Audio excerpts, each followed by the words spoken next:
সালামু আলাইকুম সবাইকে আরো একবার স্বাগত জানাচ্ছি একটা খুশির সংবাদ দিতে। ভাবতে পারেন যে ভাই ইরানের সর্বোচ্চ নেতার মৃত্যু নিয়ে কি আসলে কোনো গুজব বা ইরানের কোনো স্ট্র্যাটেজিক অবস্থান? না, আমি যতগুলো নিউজ পেপার দেখেছি আন্তর্জাতিক গণমাধ্যম, শুধুমাত্র ইসরায়েলের গণমাধ্যম তা না, বেশ কিছু রয়টার্সের ফুটেজ, তারপর হচ্ছে যে সর্বোচ্চ নেতার মৃত্যুর পর তার যে ছবি, এই সবগুলো কিন্তু সামনে এসেছে। এটা অথেন্টিক যে তিনি শাহাদাত বরণ করেছেন, তার জন্য দোয়া। তবে তার মৃত্যুকে কেন্দ্র করে গতকাল রাতে পুরো ইসরায়েল জুড়ে, আপনারা নিশ্চয়ই ফেসবুকে অনেকগুলো ফুটেজ দেখেছেন, তো অনেকে আছে কি ওই যে পুরান যুদ্ধের যে ভিডিওগুলো পুরনো, তো ওইগুলো কিন্তু ছেড়ে দিচ্ছে। আমরা ভাবতেছি যে না, এটাই হয়তো সম্ভবত রানিং ঘটনা, কিন্তু কিছু আছে পুরনো আর কিছু আছে নতুন। নতুন যেটা, আমি যে জায়গা থেকে নিউজটা করছি, হাইপারসোনিক যে মিসাইল আছে, প্রথমবারের মতন ইরান ইসরায়েলে হাইপারসোনিক মিসাইল দিয়ে আপনার আক্রমণ চালিয়েছে। এমনকি অনেক জায়গায় পুরো ইসরায়েল জুড়ে দফায় দফায় এই হাইপারসোনিক ক্ষেপণাস্ত্রের হামলায় ইসরায়েলি সেনা, সাধারণ জনগণ, সামরিক বেসামরিক ভবন অনেক কিছু কিন্তু ক্ষতিগ্রস্ত হয়েছে। এমনকি ইসরায়েলে অবস্থানরত যে মার্কিন যুক্তরাষ্ট্রের সেনাবাহিনীর একটা বহর আছে প্রোটেকশন দেওয়ার জন্য, তারাও কিন্তু অনেকে সেখানে নিহত হয়েছে। তো প্রকৃত সংখ্যা দুই দেশই পাল্টাপাল্টি বলছে, বাট ফুটেজ বলছে আন্তর্জাতিক গণমাধ্যম রয়টার্স। আমি বেশিরভাগ সময় পশ্চিমা গণমাধ্যমগুলোকে একটু কোড আনি, বিবিসিকেও কেন আনি, যে ধরেন তারা যা দেখায়, ঘটনা যদি 100 ঘটে 10 দেখায়, তার মানে ঘটনা ঘটছে। আমাদের জন্য দরকার হচ্ছে ঘটনা ঘটছে। ইরান এবং ইসরায়েলের মধ্যে সর্বোচ্চ নেতার মৃত্যুর পরই আল জাজিরার প্রতিবেদনটি বলছে ইরান থেকে ঝাঁকে ঝাঁকে রাতভর পুরো ইসরায়েল জুড়ে আপনার হাইপারসোনিক মিসাইল দ্বারা অভিযান চালানো হয়েছে। এখন সাধারণ মিসাইলের সাথে হাইপারসোনিকের পার্থক্য কি?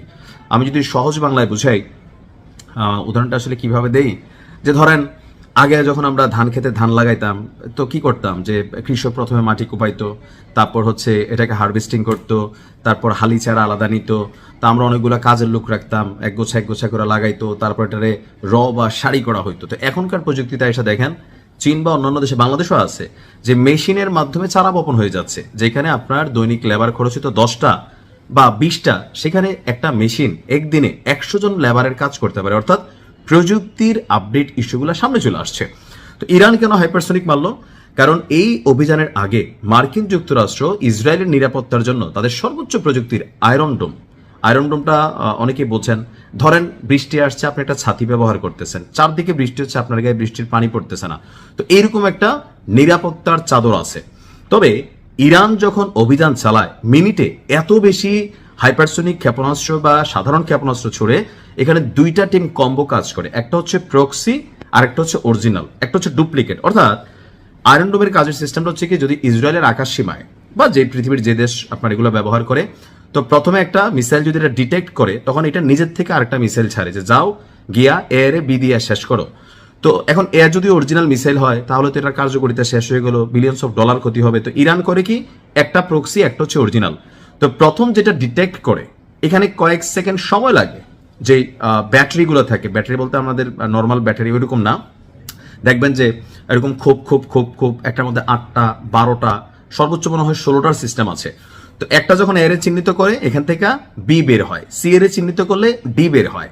তো ইরান করে কি, এর চিহ্নিত করতে করতে বিয়ে সি বের হওয়ার সি এর চিহ্নিত করার আগে সি সিস্টেমকে ভেদ করে ঢুকা যায়। আর যার কারণে এত রকমের নিরাপত্তা সত্ত্বেও ইসরায়েলে গতকালকে এক মহা কেয়ামতের রাত গিয়েছে। আমি যে দৃশ্যপট দেখছি, আমার কাছে মনে হচ্ছে গাজার দৃশ্যপট। যখন ইসরায়েল অভিযান চালাইতো বোমারু বিমান দিয়া, সেখানে তো আমরা দেখতাম যে মানুষ রাস্তার মধ্যে দিক বিদিক ছুটছে। আর গতকালকে রাতে বা আমি যখন নিউজটি করছি, কিছুক্ষণ আগ পর্যন্ত পুরো ইসরায়েল জুড়ে ভীতি আতঙ্ক ছড়িয়ে পড়েছে। ইসরায়েলের সেনাবাহিনী আইডিএফ তারা বলছে যে তাদের নির্দেশনা মেনে যেন জনগণ চলে। সহজ করে বোঝালে ধরেন ভূমিকম্প, এখন যখন বাংলাদেশে ভূমিকম্প হয়, বহুতল ভবনে আমরা যারা থাকি দৌড়ে বের হইতে চাই, কিন্তু আপনি বের হবেন কোন দিক দিয়া? ভাই সবার আগে তো ক্র্যাশ করবে সিঁড়ি, লিফট রুম। সো বিশেষজ্ঞদের পরামর্শ কি, যে ভূমিকম্পের জন্য আগে আপনি প্রস্তুতি রাখবেন, আর ভূমিকম্প হলে এই নিয়ম মানবেন। কিন্তু আমরা নিয়ম মানি না। তো আমরা যে মানি না তা না, ভয় পাইলে কেউই নিয়ম মানে না। যখন ইরান এই অভিযান চালাচ্ছে, তখন ইসরায়েলের জনগণকে আইডিএফ বলছে আমাদের রুলস না মানার কারণে এখানে সাধারণ মানুষও কিন্তু কালকে মারা গেছে।